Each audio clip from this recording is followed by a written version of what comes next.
구독자 여러분 안녕하세요. 블랙입니다. 오늘은 연준은 인플레이션을 의도적으로 조작하고 있다. 그들의 진짜 생각은 주식에 중장기적으로 어떤 영향을 미칠까라는 제목으로 영상을 시작해 보겠습니다.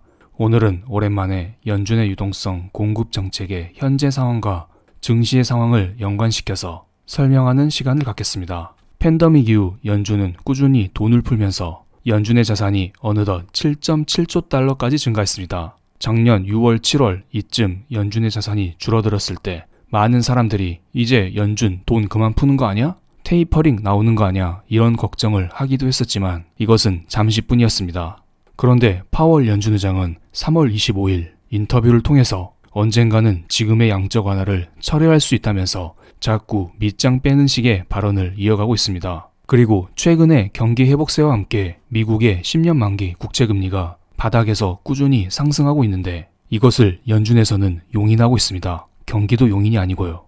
그래서 많은 사람들은 연준 한 달에 800억 달러 규모의 양적 완화 하는 거 맞냐? 지금 이마저도 하는 척 하다가 유동성을 확 줄여버리는 거 아니야? 이런 의구심을 많이 가지고 있습니다. 그래서 이러한 의구심 속에 지금 현재 미국, 한국 증시가 조정을 받고 있는 것이고요. 미국의 나스닥 지수를 팬데믹 때부터 현재까지 살펴보겠습니다. 미국 증시가 무조건 상승했던 것만은 아닙니다. 작년 9월달, 작년 10월달 빨간색 60일선을 일시적으로 하회했던 적도 있었습니다. 하지만 나스닥 지수가 60일선을 하회했던 시기는 2주일 이내였습니다. 2주 안에 60일선을 회복하고 다시 상승하는 모습을 꾸준히 보여왔었습니다. 그런데 이번에는 조정이 꽤 길어지고 있습니다. 60일선 아래를 한 달 정도 하회하고 있는데요. 좀처럼 60일선을 회복하지 못하는 모양입니다. 그만큼 시장에 악재가 많다. 좀처럼 반등이 어려운 상황이다. 이렇게 말씀을 드릴 수가 있겠습니다. 그래서 지금부터는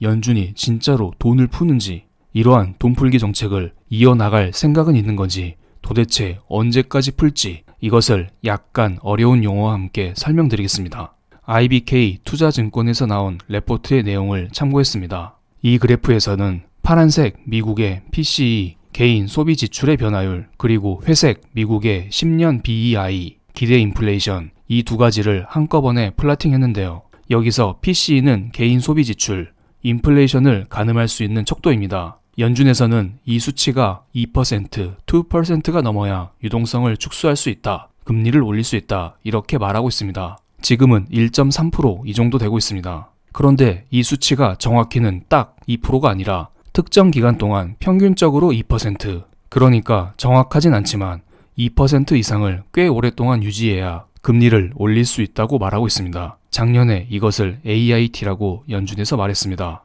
그리고 BEI는 국채금리와 물가 연동체인 팁스 수익률의 차이인데요.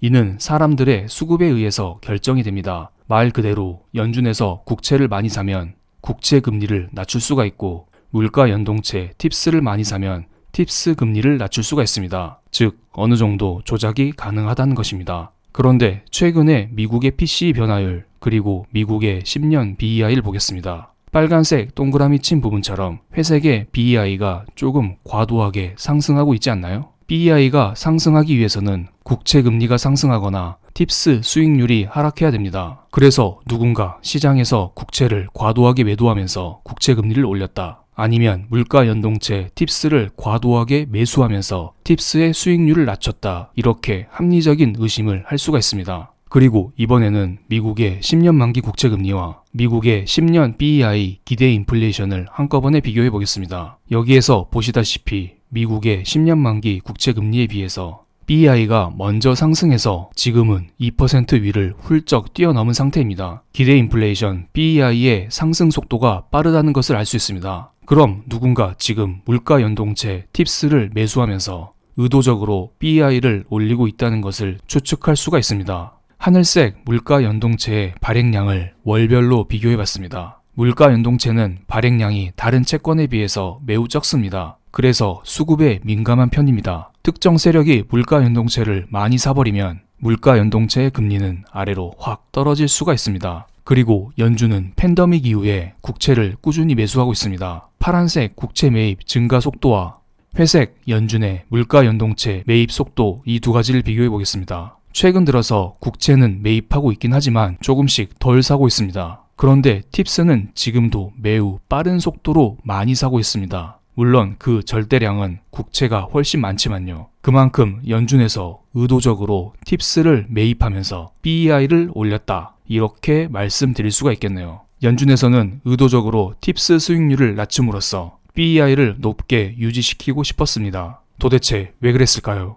지금 백신과 경기 부양책에 대한 기대감으로 인해서 미국의 10년물 금리가 상승하고 있습니다. 그런데 이 상태에서 BEI가 제자리를 유지하고 있다면 10년물 금리 빼기 BEI인 미국의 실질 금리가 금방 상승하게 됩니다. 그럼 연준은 이러한 과열을 억제시키기 위해서 어쩔 수 없이 금리를 인상해야 됩니다. 하지만 지금 현실적으로 금리를 인상할 수가 없습니다. 미국 자체의 부채가 매우 많기 때문에 기준금리 인상은 이자 비용 증가로 이어지기 때문입니다. 또한 아직 경기가 완전히 회복되지도 않았고요. 그래서 연준은 기준금리 인상을 막기 위해서 어쩔 수 없이 BEI를 의도적으로 끄집어 올렸다고 볼 수가 있습니다. 그러니까 지금 연준은 계속 돈을 풀고 싶은데 이것을 합리화하기 위해서 의도적으로 BEI를 끄집어 올렸다고 볼 수 있습니다. 그런데 제가 이런 이야기를 하면 그럼 돈을 그냥 막 찍어내면 되지, 왜 꼭 한 달에 800억 달러의 양적 완화를 하냐, 그리고 왜 파월 연준장은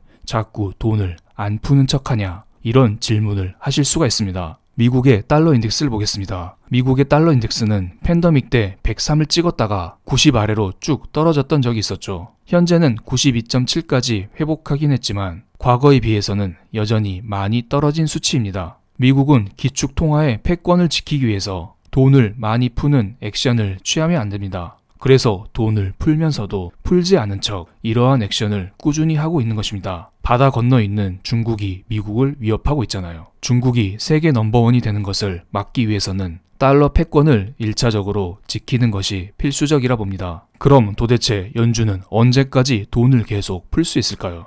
최근에 이런 기사가 나왔습니다. 3월 31일 바이든 대통령이 최대 4조 달러 규모의 인프라 투자 계획을 발표할 예정이라고 합니다. 다른 이야기지만 증시 관점에서 인프라 관련주는 체크할 필요는 있겠네요. 어쨌든 지금 미국에서는 꾸준히 돈을 풀 수밖에 없는 상태입니다. 이미 1.9조 달러의 바이든의 경기 부양책, 그리고 최대 4조 달러 규모의 인프라 투자 계획, 이것에 자금을 충당하기 위해서는 세금을 높이는 증세 이슈가 계속 언급될 것이고요.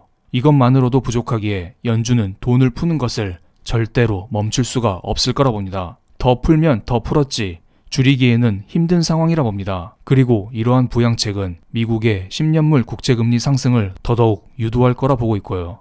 여기에서 파란색 미국의 10년물 국채금리가 계속해서 상승하면서 미국의 10년 BEI 기대 인플레이션을 돌파하게 되는 순간, 즉 실질 금리가 플러스로 돌아가게 되면 미국은 슬슬 유동성 축소, 금리 인상 이런 것들을 검토하지 않을까요? 그래서 우리는 이 그래프를 꾸준히 체크할 필요가 있어 보입니다. 어쨌든 지금은 경기 회복이 나오고 있는 상태입니다.